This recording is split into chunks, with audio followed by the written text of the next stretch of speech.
Hello, Hawks fans, and welcome back to the Atlanta Sports District. I'm your host, Russell Spence, coming to you with episode 9 of our podcast here in year 1. I'm coming to you directly after Game 6 at Indiana, our first game of the NBA Cup. It ended in a win, 128-108 for our Atlanta Hawks. A really great game. We'll get into what all transpired and made it to be such a huge 20-point victory that was never really in question through the entire second half. So let's go quarter by quarter. I'm going to have more detailed notes of how we got to the lead. And then afterwards, we just did a lot of the same stuff that got us to the point where we were able to win. So in quarter 1, we saw the same starters as the second half of last game after Trae went out, but that's Naw, Dyson, Zach, Jalen, and Kristaps. We did a really good job early, actually, of running everything through Jalen again, even though we were losing. We ran through our best player, which I always recommend. With Trae Young not on the floor, that's definitely Jalen Johnson. So it was going really well in terms of the quality of looks we were getting, and even though they were making everything, we were able to get pretty good looks. There were a few possessions early where you could kind of tell we might have been missing our point guard, but in general, we were able to play through Jalen pretty well and get a decent quality of look early. So, the next thing that happened is that we got 2 really weak fouls very early on Zach, and he had to come out of the game, which did hurt. And they were getting a lot of free throws early and often, and it put us in a disadvantage of 18-6 early. Like I said, we were getting good looks, just not making them, and they were making everything. We moved to this lineup that I really liked. When Zach came off the floor, we moved to a lineup that was Mo, Jalen, and Onyeka all on the floor at the same time. It was stifling, to say the least. That unit went on a 15-point run and got us right back in the game. At one point, I just wrote, Mo is invaluable on defense. He is a madman. He is always around the ball. He is always rotating. He is always looking to help his teammates that may be a little less physically gifted. He is getting defensive rebounds. He's fighting. He's boarding. He is an animal on that end of the floor, and I loved the way he was deployed tonight. You would think that, you have less Trae Young, so maybe you go less Mo because you need Trae to kind of support his offense. I love going the exact opposite direction. We're going to stop you. No matter what happens, we're going to stop you. Because that's what this team is built to be able to do. I really like that movement from Quinn Snyder. I'm going to give him props on that. At one point, we had Keaton Wallace in the game because we need another guard because Trae Young's out. He makes a 3, and we went from being down 18-6 to being down 20-16 timeout Pacers. Refs are still calling a lot of fouls throughout this period of time, and we have a lot of players getting in foul trouble. Onyeka got 2 pretty early. Jalen had 2 early. Zach had 2 early. KP started getting fouls. It was a weak whistle a lot of the night. But we still had just an absolutely stifling defense. And we ended up tying the game at 22, and they called another timeout. When they get the ball back, they started calling some weak fouls for Pascal, and he was getting to the free throw line a lot. He was getting easy points that way, and it pushed them ahead a little bit until we kind of got back in it because of 2 made threes by Onyeka, and we ended the quarter up 32-29. And I know you're sitting here going, Russell, we gave up 29 points and you're talking about how great the defense was.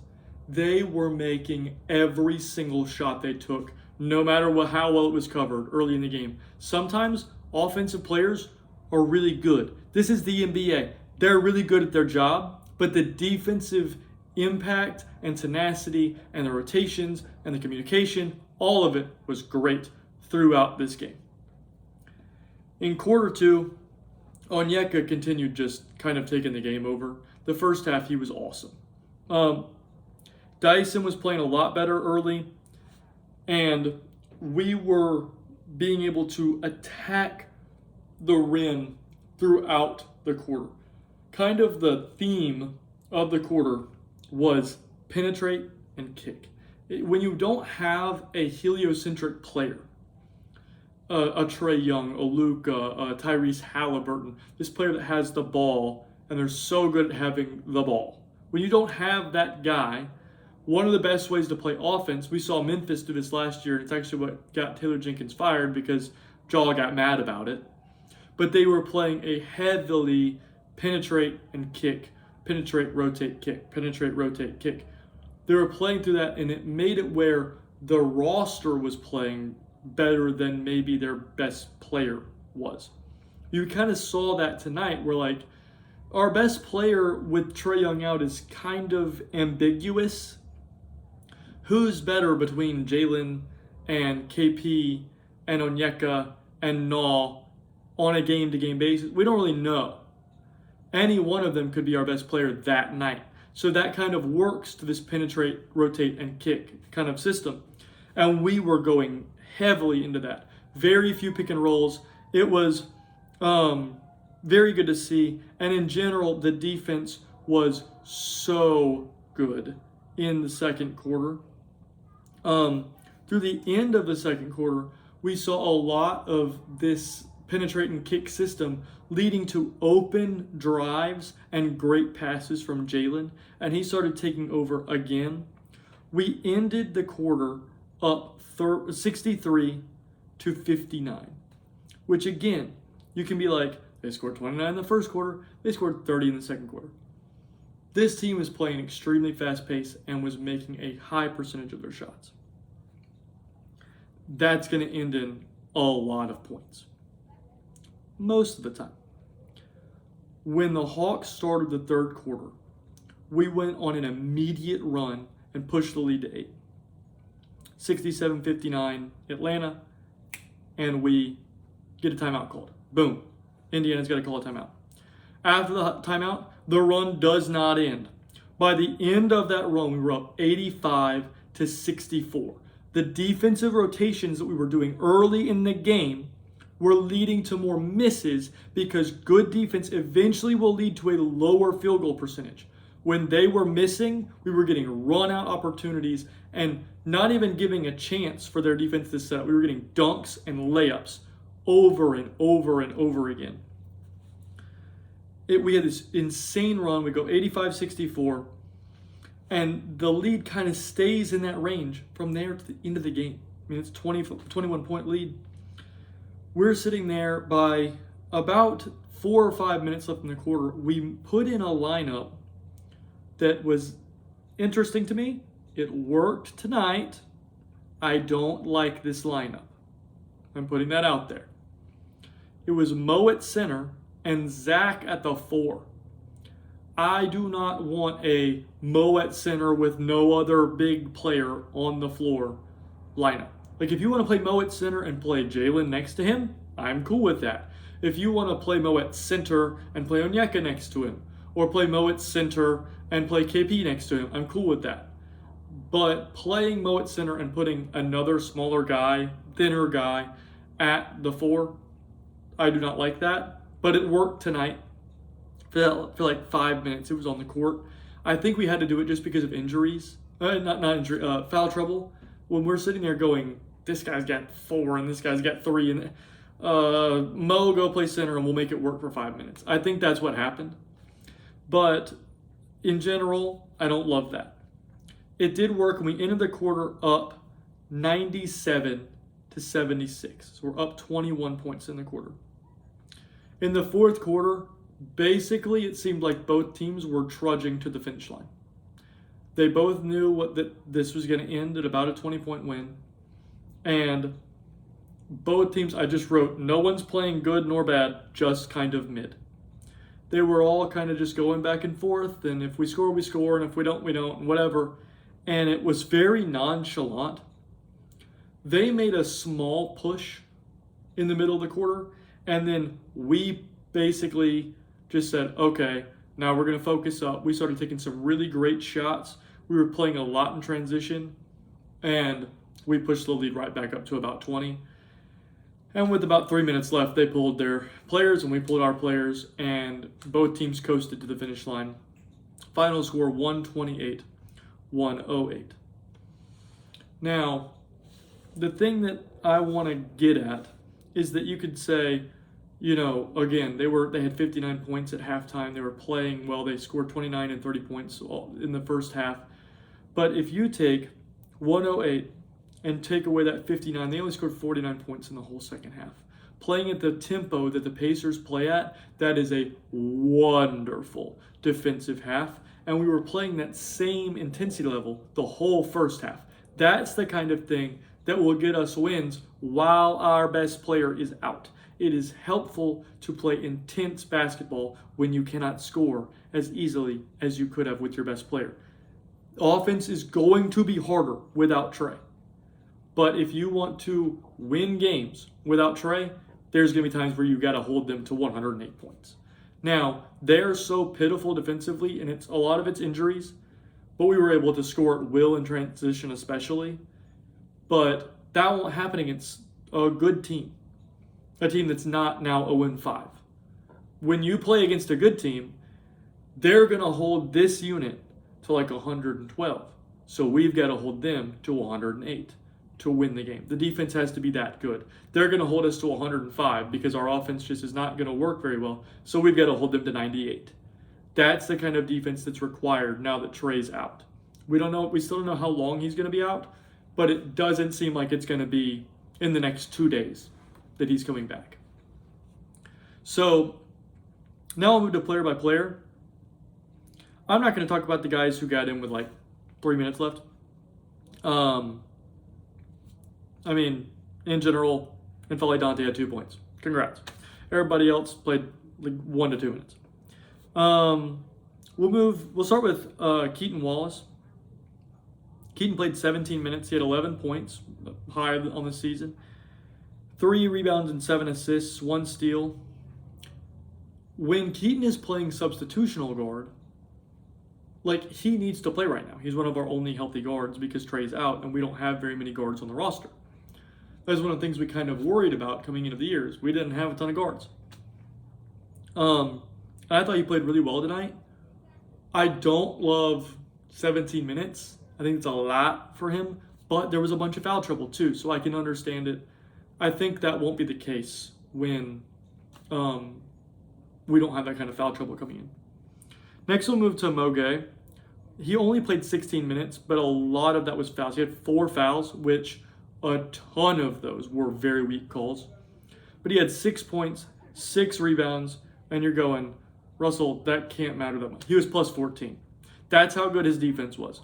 We won by 14 when he was on the court and only won by 6 when he wasn't on the court. He's a huge difference maker. Next, we'll move to Luke Kennard. He played 27 minutes, had 6 points, 3 rebounds, 2 assists. Luke's got to shoot the ball more. He was only, 0 of 2 from 3. You have to shoot the ball more, Luke. You're such a good shooter. Shoot it. I don't care if you miss 100 in a row, shoot it. Moving on to Onyeka, he only played 26 minutes. Again, foul trouble. But he had 14 points, 9 rebounds, 2 assists, 2 blocks, 1 massive block. He blocked the crud out of Pascal Siakam on a driving dunk attempt. That wasn't even close. He just ate that ball. It was great. And so Onyeka, I know the stat sheet doesn't look insane. He dominated when he was on the floor, especially in the first half. Moving to the starters, Kristaps Porzingis only played 23 minutes. Foul trouble. He had 15 points, 8 rebounds, 1 assist, 1 block, 3 turnovers. He had a bunch of weird turnovers early where he like threw the ball to no one. I don't know what was going on with that. Hopefully that was just like a fluke thing. We honestly didn't have a ton of turnovers today, just 10. But it's weird having 3 of your 10 come from your center. I don't think that's like a real thing. He's a good passer. It was just a weird fluke game. But he's really helping spread the floor. And we're seeing that with driving lanes for other players like Jalen. Jalen's getting to the rim really easily because we have a Kristaps on the floor. Then we can move to Zach. Zach also played 23 minutes. He had 13 points, 1 rebound, 1 assist, 1 steal, 1 block. But again, 4 fouls. This foul trouble thing was a big problem today. Jalen, we'll move on to Nikhil next. Nikhil had 32 minutes, 21 points, 3 rebounds, 3 assists, 2 steals. Also had 3 turnovers, so 6 of our 10 turnovers were those 2 players. Only 1 foul. Nikhil played much better tonight in terms of the kinds of looks he was taking. He took 1 shot. It was like a 15 dribble pull back mid-range jumper that I was like, I do not like that shot. Every other shot I liked. And he was efficient and he played very well, played great defense. If he plays like this, we've got a stud. If he plays like he's been playing, we've got a player who's going to put up good numbers that's maybe not a stud. Then we'll move to Dyson. Dyson played so well today. 38 minutes, led the team in minutes. 18 points, 9 rebounds, 6 assists, 3 steals. God only knows how many deflections. He was killer on defense today and was just making these bunnies we've been talking about he needs to make. He scored 18 and all of them were on bunnies. Let's see here. I mean, he shot 61% from the field, did not attempt a 3. I mean, he was 8 of 13.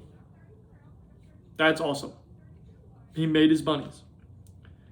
If he can do that for us the year, we've got ourselves our old Dyson back. That's what we need. Jalen played absolutely fantastic. He was 33 minutes, 22 points, 13 rebounds, 8 assists, 2 steals, a block, and was plus 13 on the game. That guy's an all-star. If you have a dude getting 22, 13, and 8, and his team won by 20, and he was plus 13, we need, as Hawks fans this year, we need to be doing everything we can to get him in the All-Star game. Fight to get him in the All-Star game. He's a great player. So my general takeaways from tonight's game, Indiana's really bad. It's going to be a rough season if they don't, even if they get healthy. I don't see a lot of wins in store for them, but if they stay as injured as they've been, it's rough. Really rough. And so I think that today's outcome was wonderful. And we played great and we showed some great things. I am interested to see how this goes over our coming schedule. We play next the Cavaliers on Sunday, and then the Magic, then the Raptors, then the Lakers. That's 4 games that you could lose all 4. And I don't know if we're going to have Trae for any of them. So I think that the Hawks need to play primarily defensive lineups and try to hold teams to low scores. If we're able to do that, I think that you could see us fare well in these upcoming 4 games. But it desperately has to be on the defensive intensity to make that happen. As we move forward, we're going to see more and more development from these players. We talked about it in the player breakdown. We talked about it all throughout the season. The continuity for this team coming into the year was low. We were adding in 3 new pieces that are playing a huge key role. We're now we just had game 6. Next game's game 7. With each game, you're going to see these players becoming more and more comfortable playing with their teammates. We saw it today where rebound comes off the rim, Jalen just takes off, and Nah knows to catch it and look up. And he just chucks it on the floor, and Jalen gets a wide open dunk because Nah knew Jalen's going to be gone or Zach's going to be gone. We had a couple where Zach leaked out. Those kind of things will start to become more and more intuitive, and you're going to see these players fit in more and more. And I think we have, with Trae Young, without Trae Young, with all our players, with certain players injured, I think we've got a wonderful roster from top to bottom, man 1 to man 30, as I talked about for the majority of the year so far. I think this team is going to be fine. We have to play with heart. We have to play hard, but I think we can get it done. And we have to continue to push our lineups in a positive direction. Today, the lineups for the majority of the time were generally positive defensively. If we can continue doing that, we will have success. The NBA right now is about being able to score with efficiency through your star and being able to stop them from scoring efficiently through their star. The teams that do that the best are the ones who are winning. In the past, it's been about having 2 or 3 guys who can really score. It's not really like that right now. There's a lot of parity in the NBA. We've built a team that can stop people. Let's stop some people. So like I said, our next game, Sunday, on the 2nd of November, against the Cleveland Cavaliers. I'll be back for that game. They've been playing okay. They're 3-2 as of the recording of this episode, and we're 3-3. Generally, I think that's going to be a fun game to watch. It's 2 very physical teams. With that being said, let's do all the YouTube things, like, subscribe, comment. Let me know what you think about our current defensive identity and how well we're going to be able to play through that. And above all else, I hope you have a great day.